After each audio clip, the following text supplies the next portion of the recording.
La muerte puede esperar. Debo advertir que este artículo tiene insertadas imágenes muy duras. Es largo y comprometido para aquellas personas que se consideren aludidas en el peor de los supuestos que se relatan. La muerte, como sabe, tiene rostro. ¿Cuál?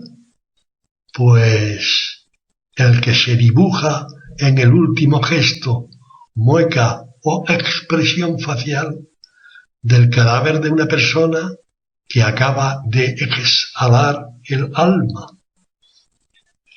Satanás, el autor de esta muerte, no tiene fisonomía corporal. Es un espíritu infernalmente diabólico, pero tan real como la muerte que origina. Un siniestro ser que queda al descubierto al final de esta reflexión. A poquito que medite sobre la muerte, un alma puede salvarse. Esto se sabe en el infierno. La gran victoria de Satanás es haber conseguido que el hombre de siempre la tema, que la oculte en su pensamiento y por tanto pierda el sentido del pecado. Primera parte. Amiga mía, amigo mío, morir no es un asunto baladí, un trance más o menos trágico que afecta a los demás y no a mí, que quizá ni siquiera en la vida que ya he gastado le he dedicado 10 minutos de reflexión. ¿Qué es más importante? ¿Bien nacer o bien morir? Evidentemente, es más trascendental bien morir, y esto lo fundamento en las severas palabras con las que Jesucristo advierte de las consecuencias de la ignominiosa traición de Judas. Con solemne gravedad en el rostro y en el tono de su voz, dijo: el Hijo del Hombre se va, según está escrito, mas ay de aquel hombre por cuyas manos el Hijo del Hombre es entregado. Mejor le fuera a aquel hombre no haber nacido. Mateo 26, 24. De cara a la muerte, el más bello y perfecto de los hombres se queda solo con un miedo y pavor que le hace sudar hasta gotas de sangre. Cristo, que es conocedor de su misión, que se sabe redentor del mundo, que además contempla su resurrección a solo 72 horas de esta angustia, es superado por una agonía que le muestra la tremenda y terrorífica muerte que ha de padecer, y en profunda tristeza exclama: Padre mío, si es posible, pase de mí este cáliz, mas no como yo quiero, sino como quieres tú. Mateo 26, 39. Padre mío, si no es posible que pase este cáliz sin que yo lo beba, hágase tu voluntad. Mateo 26, 42. Más que la muerte por sí misma, lo que verdaderamente deprime al ser humano que está para experimentarla son sus prolegómenos, es decir, gustar de la previa agonía con la que se resiste a morir. En la mayoría de los casos, el hombre o la mujer, sumergidos en este trance y a más o menos distancia del óbito final, aceptan lo irremediable y se afronta el último tramo con la paz de quien bien muere. Sin embargo, Jesucristo fue privado del más mínimo consuelo hasta agotar las heces del cáliz que su Padre le daba a beber. En un patético llanto a voz en grito, un poco antes de expirar, le oímos decir: Eloi, Eloi, lama sabactani, que traducido es: Dios mío, ¿por qué me desamparaste?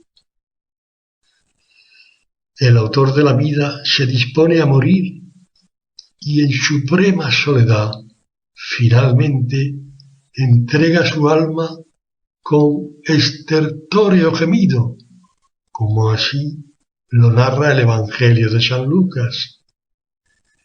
Y clamando con voz poderosa, Jesús dijo: Padre, en tus manos encomiendo mi espíritu.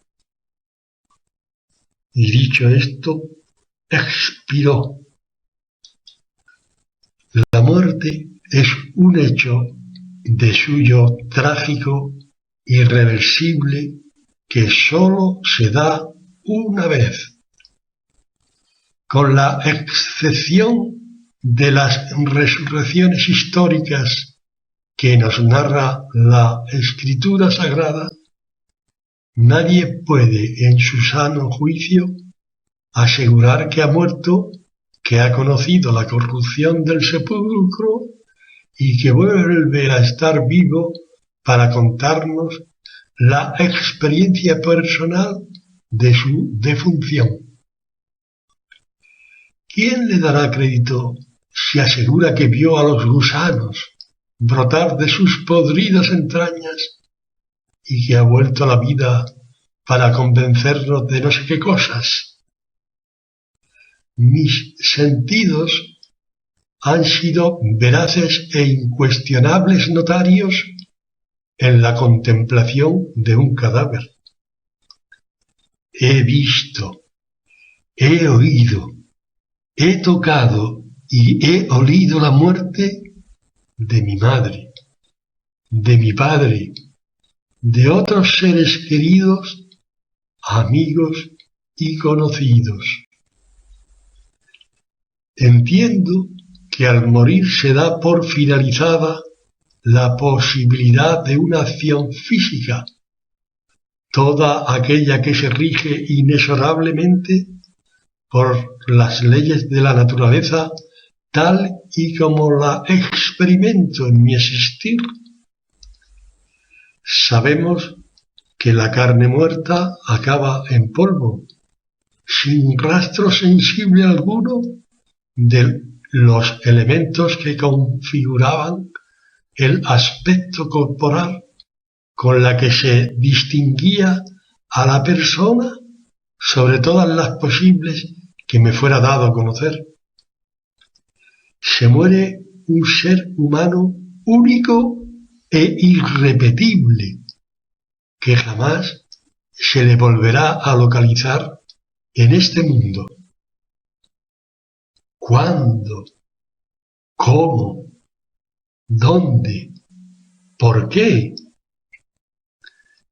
En el ejercicio de una vida más o menos ordenada, a ningún ser humano se le ha concedido el privilegio de saber, a priori, las respuestas a estos 4 interrogantes. ¿Cuándo? No conoce ni el día ni la hora. Se puede morir a manos de quien no te quiere a los pocos días de ser concebido en el seno materno, aborto. Y se puede agotar 100 años de existencia en este mundo tal y como lo percibimos. ¿Cómo? No conoce la causa física por la que morirá. Se puede morir súbitamente, de repente, o morir en interminable agonía por los efectos de una enfermedad incurable. ¿Dónde? Puede morir descuartizado y sin defensa en el seno materno, o en el habitáculo hospitalario donde se lucha por alargarle la vida. ¿Por qué? No conocerá en esta vida la última razón que justifica la muerte que nunca había imaginado. La muerte, entendida como el fin de la vida, no está justificada. El hombre no nace para morir. Dios, que da la vida a quien quiere, la da como quien es, y Él es la vida sin principio ni fin. Dios no da la vida para después regocijarse en la muerte del ser a quien previamente le ha dado la existencia. No está esperando el momento fatalmente oportuno para hacer que el deceso se produzca en las circunstancias más desfavorables para el ser humano. Dios, con paciencia infinita, aguarda la mejor disposición del espíritu de su criatura que le ha de entregar la vida. Al hilo del porqué, razono deduciendo que hay un ser trascendente, sin principio ni fin, autor de la vida, cuyos designios nunca podremos entender con la razón humana que nos asiste. Para el católico, para el cristiano, este ser es trinitario, de una sola naturaleza divina en la que se reconoce a tres personas distintas: Padre, Hijo y Espíritu Santo. Este ser es Dios, el único Dios que nos espera como último destino de nuestro existir, que no es otro que participar de la misma vida divina de estas tres personas. Por muy sabio que sea el hombre que trate de convencerme sobre cómo es la existencia al otro lado de la muerte, no me dará crédito si no me demuestra que él mismo murió, conoció el sepulcro, experimentó la corrupción de su cuerpo y después volvió de nuevo a este mundo. He dado a entender que nadie volvió de la muerte para exponer qué hay al otro lado de esta vida, para dar a conocer cuál debiera ser nuestra disposición en el actual del resto de nuestros días, con tal de alcanzar la felicidad que asegura el que de la muerte ha regresado.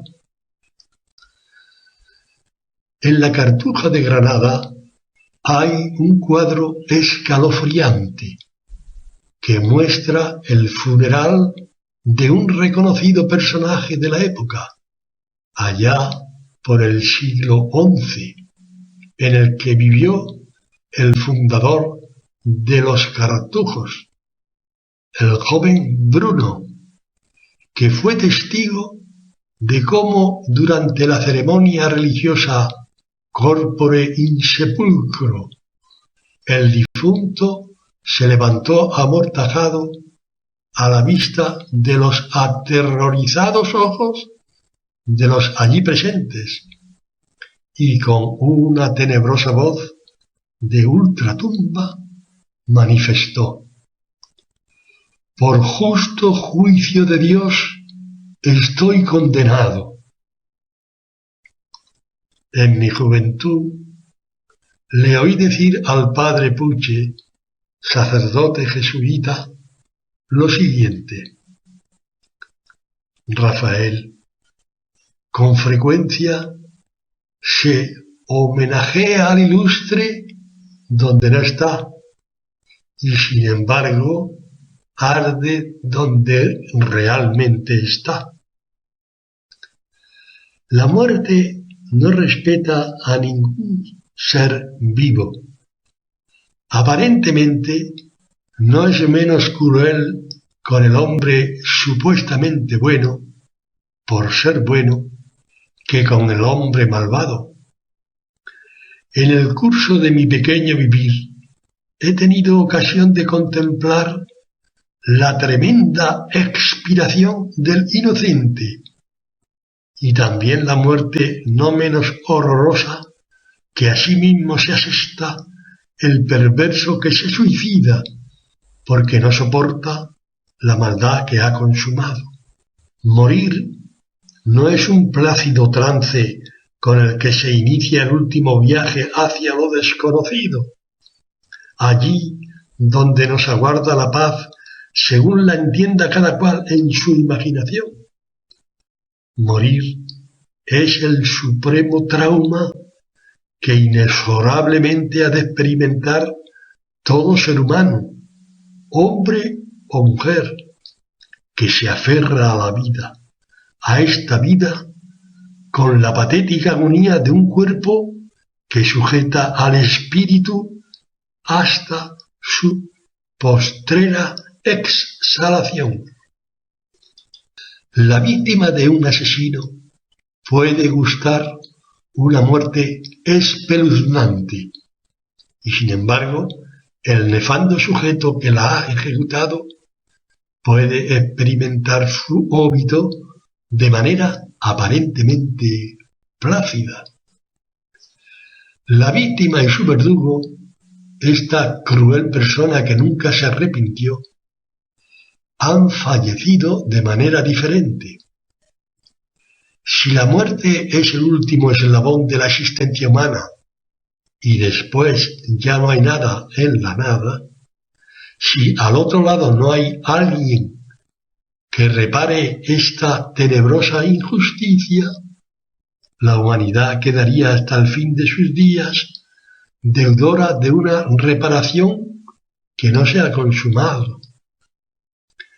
Entiendo que aquellos que aseguran que después de la muerte no hay nada, no son veraces ni coherentes con lo que en su fuero más íntimo creen. Ellos tienen inteligencia inequívoca de que la muerte no es el fin de su existencia. Este es el gran misterio de la libertad humana. El hombre es capaz no sólo de engañar al mundo, sino de engañarse a sí mismo y haciendo de su existencia una mentira, ante Dios y ante los hombres, amordaza su conciencia y su razón. Da por imposible rectificar su conducta y, sin embargo, tiene meridiana lucidez de que sus días están contados. Conforme se acerca al final, sin orden en su ética espiritual, experimenta la gran dificultad con la que ha de librar la última y tremenda batalla de su vida. En el mejor de los casos, pierde la razón. En el más desgraciado de sus objetivos, decide voluntariamente presentarse a las puertas de la eternidad sin arrepentimiento de sus actos. Estos que le acompañan como testigos inmisericordes que le acusarán ante el tribunal divino que le ha de juzgar, en el mismo trance en el que entrega su espíritu inmortal. La muerte es el último acto físico, es decir, el último hecho natural que afecta al hombre según los parámetros de espacio y tiempo con los cuales nos movemos y existimos. Se muere a una hora determinada, en un lugar determinado y por causas estrictamente ajustadas a las leyes de la naturaleza que rigen nuestra vida corporal tal y como la conocemos en este mundo. El yo singular que define a cada persona como ha sido y ha estado en este mundo, con la muerte deja de estar aquí, es decir, pierde la facultad de ser reconocido a los sentidos de sus seres queridos, a los sentidos del mundo. Sin embargo, este yo no desaparece en su componente más noble. La muerte solo le ha afectado a su parte material, pero ni siquiera ha tocado el espíritu, el alma inmortal, que mantiene intactas las potencias que la definen: memoria, entendimiento y voluntad. El alma no anima al cadáver, no está en el cuerpo muerto, pero ni ha dejado de ser, ni ha dejado de estar con toda su plenitud en otra dimensión o estado donde ni se rige por el espacio ni por el tiempo, tal y como aquí, en este planeta, entendemos el espacio y el tiempo. El yo y mis actos, con los que ejercí mi existencia en este mundo, se sumergen en la eternidad, de la cual se barrunta que ni existe el pasado ni el futuro. La eternidad la entiendo como un infinito y permanente presente que no tiene fin. A la altura de esta serena reflexión, me dispongo a asegurar, desde mi leal saber y entender, que la muerte singular de un siempre singular ser humano pone al descubierto que esto de morir no es sólo un dramático suceso que sólo afecta al difunto. Lo que deduzco, a la luz de la razón y la fe que me asisten, es que al otro lado de mi deceso contemplaré con indefinido estupor que me estaban esperando.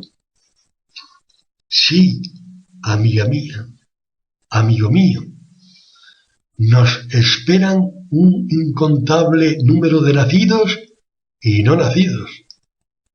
Nos esperan mujeres y hombres conocidos y otros muchos desconocidos, de cuyo eterno destino se nos atribuirá la responsabilidad consecuente de los actos voluntarios e involuntarios que hemos consumado durante nuestro vivir en esta tierra.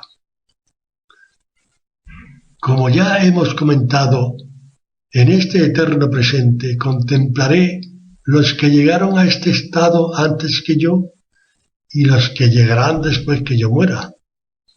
Seres humanos cuya felicidad o desesperación sin término, directa o indirectamente, ha dependido de mí, según así lo tenía establecido la providencia desde antes de que este universo viniera a ser.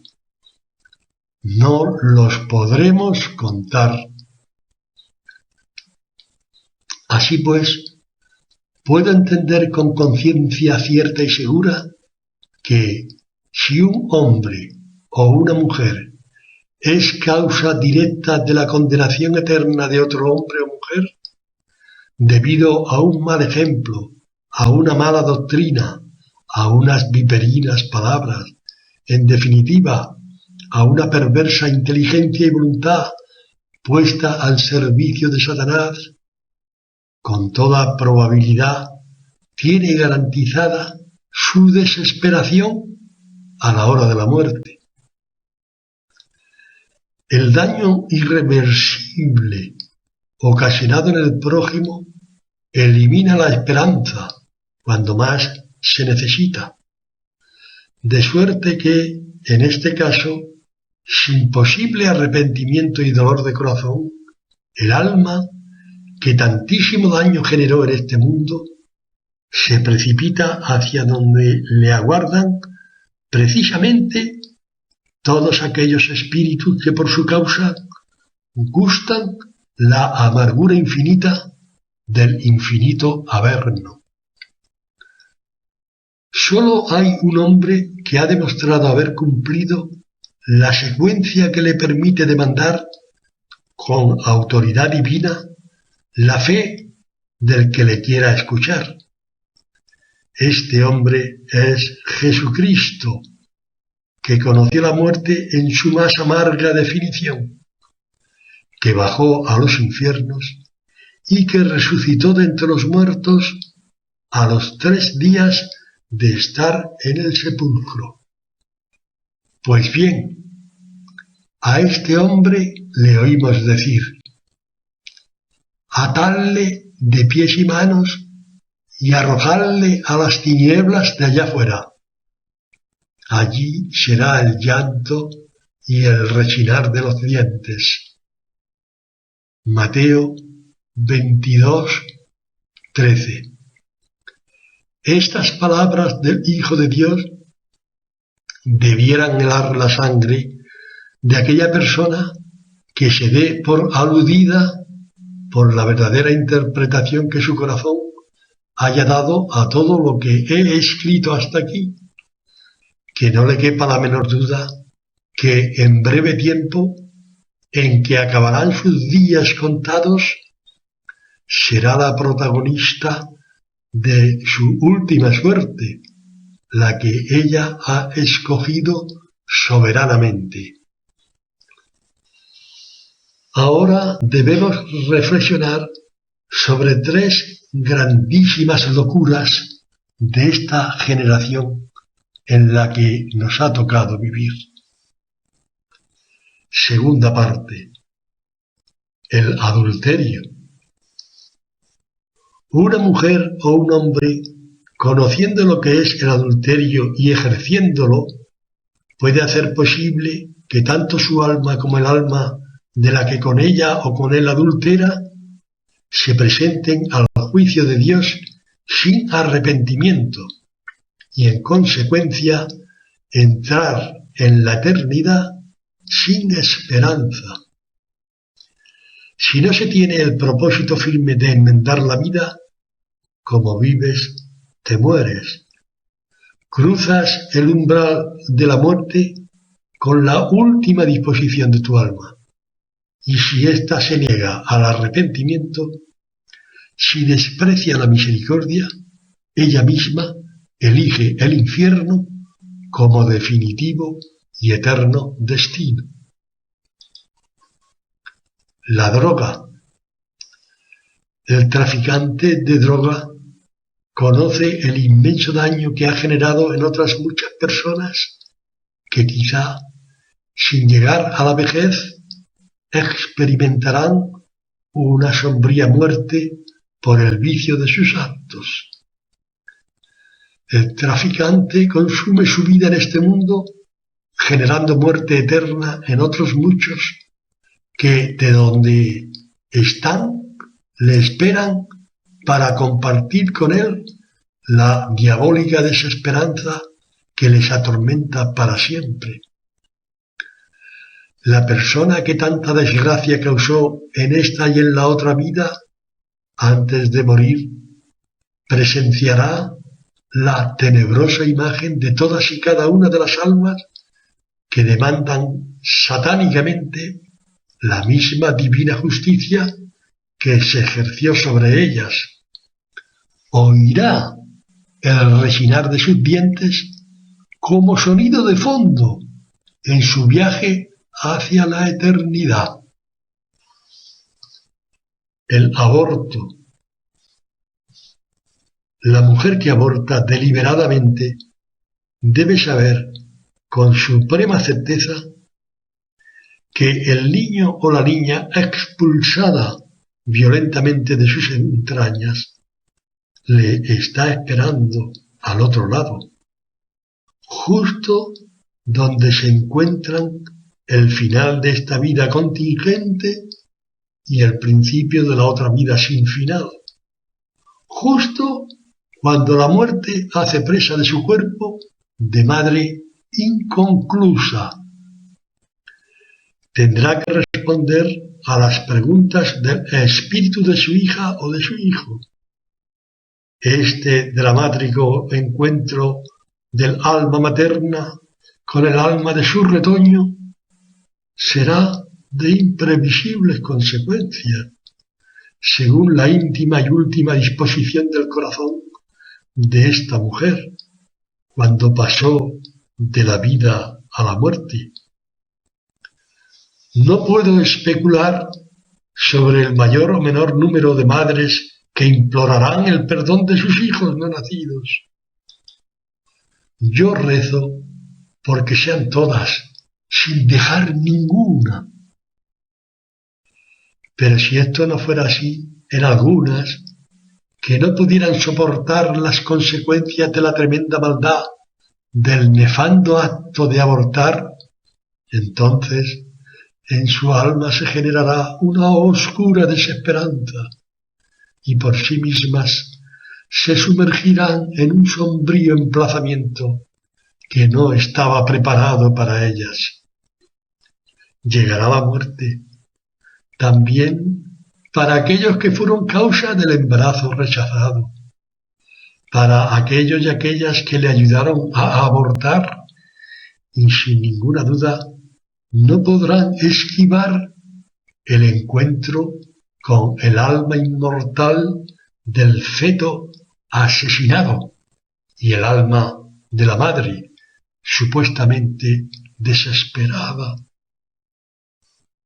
Sin arrepentimiento ni contrición, ¿qué pueden esperar los que emplearon su ciencia para descuartizar a un niño o a una niña en el seno de su madre? Dios prefirió a esta madre sobre otras muchas para que engendrara al ser humano, que también lo prefirió sobre otros muchos, a los que pudo llamar en su lugar. Con la colaboración de esta madre, determinó desde siempre formar el cuerpo para el que creó directamente una alma inmortal, irrepetible, destinada junto con el cuerpo a ser eternamente feliz en la otra vida, en el cielo. Con la maléfica colaboración de otras personas, la madre frustra el deseo divino de que su criatura fuera un consumado hijo o hija de Dios. La muerte aguarda paciente a quien la causó en el inocente, aguarda en su más amarga experiencia al gobernante que promulga la inhumana ley del aborto, al estadista que ha suscrito la colosal injusticia de dejar impune a quien comete tan horrible crimen. La justicia divina le hará subsidiario del infanticida. Cuando al pervertido legislador le llegue su hora, contemplará cómo le llevan de la mano allí donde se oyen mejor los gemidos del no nacido que fue sacrificado en el vientre de su madre. Contemplará aterrorizado todos y cada uno de los indefensos no nacidos, sanguinariamente muertos a manos de unos verdugos impunes por una ley de muerte que se dictó de su puño y letra. El yo del político, del estadista al que se le concedió la potestad de gobernar por la elección de una sociedad abortista, como todo ser humano, tiene contados los días. Tercera parte. La misericordia. Cuando Dios crea al hombre y la mujer, los ubica en el paraíso terrenal, ya existía el demonio, que era Lucifer, y un tercio de todos los ángeles creados. Satanás tienta a Eva para que desobedezca a su creador. Si así lo hace, se hará semejante a la divinidad que le dio la existencia, formándola de una costilla de Adán. Eva acepta la diabólica proposición y convence a Adán, y ambos se rebelan contra el Padre Dios, que los creó del barro de la tierra. En el acto dañaron su semilla de inmortalidad y entonces entró la muerte en el mundo. El artífice de este pecado de lesa majestad, Satanás, creyó que para siempre había dañado de forma irreversible a la humanidad, la obra maestra del Creador. En esto, por lo menos, considera que ha vencido a Dios. A primera vista, parece como si el demonio hubiera conseguido que el ser humano tuviera como último y fatal destino la muerte, después de la cual ya no habría nada en la nada. Lucifer defenestró al hombre hasta donde pudo, hasta conseguir que su cuerpo, sufriendo la decrepitud, se corrompiera para volver a su origen, el barro de esta tierra. Sin embargo, no pudo tocar su alma inmortal, ese yo espíritu con el que vino a ser con una vida semejante a la divina. Dios creó al hombre a su imagen y semejanza, le dotó de un alma que precisamente es ese yo que lleva la impronta de la divinidad de su creador. El demonio consiguió su infernal propósito, hacer daño, si no a Dios, por lo menos a lo que Dios más amaba, al hombre. Si se pudiera expresar de alguna manera, afirmaría que a Dios Padre, Satanás, le partió el corazón, entristeció su espíritu, el que de su Hijo y de él mismo procede. En este metafísico y divino drama, el cielo, el infierno y la tierra quedaron expectantes de la respuesta divina a este infinito agravio. Y entonces entra en escena la segunda persona de la Santísima Trinidad, el Hijo del Padre Dios, del cual escribe San Juan: en el principio existía el Verbo, y el Verbo estaba cabe Dios, y el Verbo era Dios. Este estaba en el principio cabe Dios. Juan 1:2. Este Verbo, Dios, entendiendo y asumiendo el pensamiento divino de su Padre Dios, se adelanta y toma la iniciativa de reparar el pecado de extraordinaria maldad cometido por el hombre, y en un acto de infinito amor al Padre y a lo que el Padre tanto amaba, toma sobre sí el pecado de la humanidad para responder a lo divino, a quien a lo divino había sido ultrajado. El Hijo de Dios propone al Padre Dios desprenderse del rango de su deidad para hacerse un hombre, tal y como nosotros lo somos, menos en el pecado.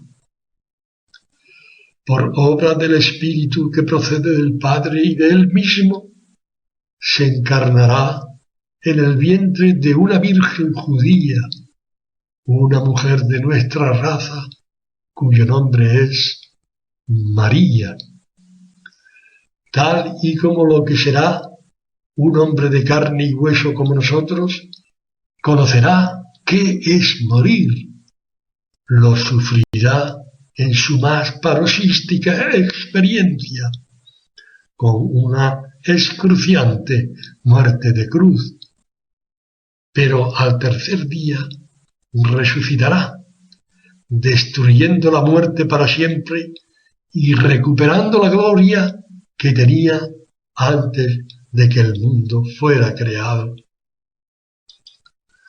Jesucristo aniquiló la muerte no sólo para él, sino para todo el ser humano que venga a ser en este mundo. Así pues, sólo este hombre, Jesús, es el único de la raza humana que, habiendo muerto, ha vuelto del más allá, como lo había prometido y garantizado en el curso de su vivir entre los hombres. Sólo el vencedor de la muerte, que asimismo se define como la vida, podía asegurar que él era la resurrección y que con la consecuente fe en su persona se adquiere el inaudito derecho de no morir eternamente. Sostiene con absoluta firmeza que nos resucitará en el último día a todos y cada uno de los hombres y mujeres posibles hasta que se acabe el mundo. El hombre, de soberana hermosura, a poco de comenzar su andadura terrenal, frustró los designios de su Padre Dios, que lo creó a su imagen y semejanza para que fuera eternamente feliz. La muerte, no prevista en los planes divinos, será el más trágico e inevitable hecho que habrá de conocer todo hijo de mujer. Sin embargo, por la redención de otro hombre que jamás cometió pecado, el morir dejará de ser el final de todo ser humano. Nuestro avalista divino, al hacerse hombre para morir y resucitar, destruyó la muerte que dejará de ser el fin irreversible de la humanidad. Fallecer es el último acto de la vida terrenal, que abre las puertas del paraíso, de la felicidad sin medida ni tiempo para todos y cada uno de los que crean en Jesucristo. El cielo a la vista. Amiga mía, amigo mío, si ha llegado hasta aquí, ahora le certifico que Dios Padre tiene dispuesto con divino rigor que antes de entrar en la eternidad, cada ser humano, con independencia de su raza, condición y creencias, contemple la pasión de su Hijo, que se disponga, si así libremente lo acepta, a corredimir con el Redentor, aportando el mérito de sus buenos actos en esta vida y en el acto de morir su propia muerte, la que acaba de padecer. Ya sumergido en el infinito presente de la eternidad, entra en contacto con Jesucristo crucificado, y si es capaz de asumir las palabras del ladrón que está gustando la misma muerte física que la del autor de la vida, suplicará para la salvación de su alma: acuérdate de mí cuando vinieres en la gloria de tu realeza. Si el espíritu del hombre cuyo cuerpo se ha quedado en esta tierra pudiera llorar, no podría evitar las lágrimas de contrición que le salen como ríos al verse contemplado por la fija y divina mirada de todo un Dios hecho hombre que está muriendo la muerte que le redime, la muerte de un inocente que se ha entregado a este cruento sacrificio para salvarle a él. Aquí el tiempo no se mide, pero si se pudiera contar, percibiríamos que en este trance sobrenatural un minuto son 1000 siglos y 1000 siglos un minuto. El yo arrepentido, con una ilimitada gratitud, oirá las palabras de Cristo que quedaron fijas en la eternidad para todo predestinado a la bienaventurada felicidad. Estas palabras son: en verdad te digo que hoy estarás conmigo en el paraíso. El paraíso. La muerte puede esperar. ¿Cuánto tiempo?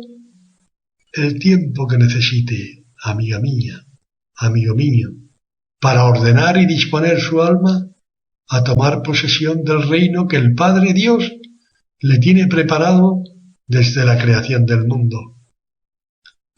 Si estas palabras no le dicen nada, si pasa la página de esta oportunidad, si percibe que solo siente indiferencia después de haber llegado hasta aquí, pues hemos perdido el tiempo usted y yo. Como sabe, no evitará la muerte, que llegará a su encuentro cuando no lo imaginaba, como no lo imaginaba y dónde no lo imaginaba. Si por el contrario siente removido su corazón, apresúrese en llegarse a la Madre de Dios, a esa Madre suya y mía que le está esperando tanto tiempo.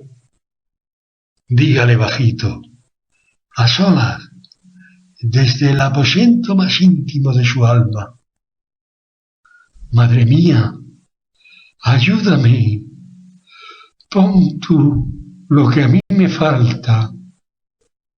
Si así lo hiciere, brillará como el sol en el reino de su Padre.